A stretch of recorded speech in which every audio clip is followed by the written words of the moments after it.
welcome to another edition of winemastery.co.uk. I'm John Lightfoot, this is John Murphy, and this is Wendy Outhwaite, and we're here to tell you all about wine. We're sitting here in absolutely marvellous surroundings in Ambril. Ambril sparkling wine is the wine that we're about to experiment with and taste.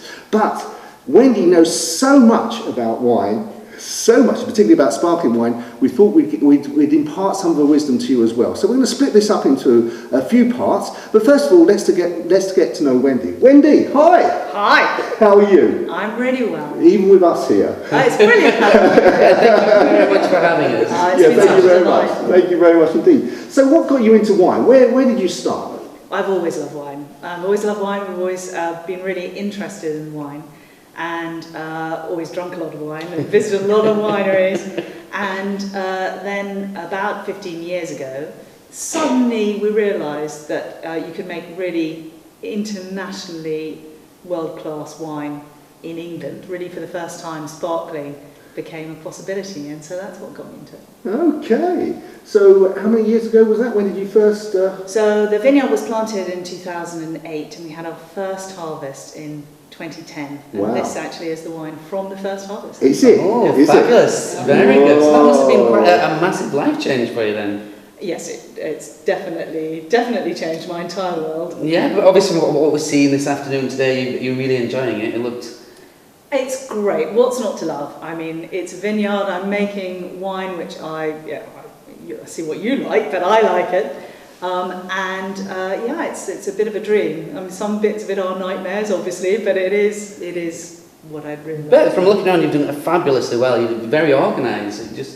It's quite amazing, like the time and effort you have put into this, and the detail. Yeah, it's absolutely splendid. Yeah, we've seen actually where the wine is. I'm not sure it's quite right word, but processed. I'm not. It sounds very manufactured. Sounds industrial. It does. It's definitely not that. It's definitely not that. But obviously, it just goes through a whole lot of love, all the way from the picking through to creating it in the bottle. Well, they say you make good wine in the vineyard, and you can only ever muck it up in the winery. So let's hope we don't do that. And I was quite impressed with the grape to glass. You take care of absolutely every single stage all the way from the vine to the customer, which I just think is superb.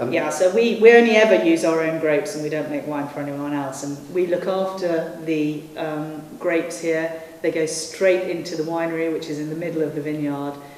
They stay with us the whole time. They never leave us until they go to the customer. Wow. What made you choose this particular part of the world? We're in sort of Sussex, aren't we? Just a little bit up from the coast. Well, what made you choose this particular area? Well, this area is, so the coast is a little bit cool and windy, so we wanted to be inland a little bit, and we've got the South Downs behind us.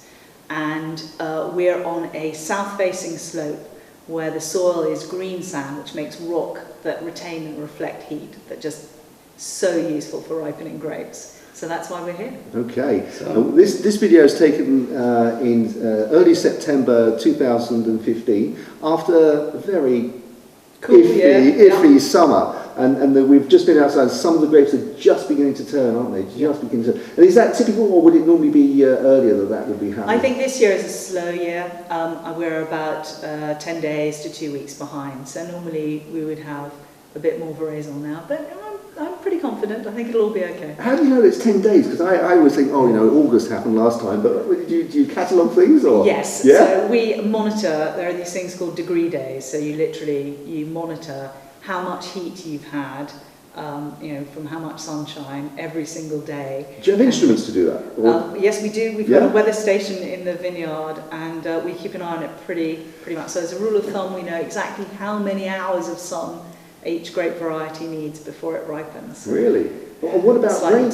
What about rainfall? Do you have to look at that as well, or is that just it is what it is? Well, vines are originally they're sort of jungle plants. They want to be 12 meters in the air with one bunch of unripe grapes. So what we're trying to do when we put them on trellises and space them out and keep them at a certain height is we're trying to get them to produce more bunches of grapes and for the grapes to ripen. And obviously grapes like really hot weather. So the moment they get some rain, they think, hooray, and they start throwing out laterals and leaves, and they think, I can make a break for it, I can become a trivet again. So yeah, the rain is something that we'd like to see not too much of every year. Okay. Well, I think we can all join in with that Yeah, wish. definitely. Okay, well, I think that sort of gives us the background to you. What I'd like to do is we'll cut away here now, and then we'll go into a little bit about the history of champagne and sparkling wine, if we may.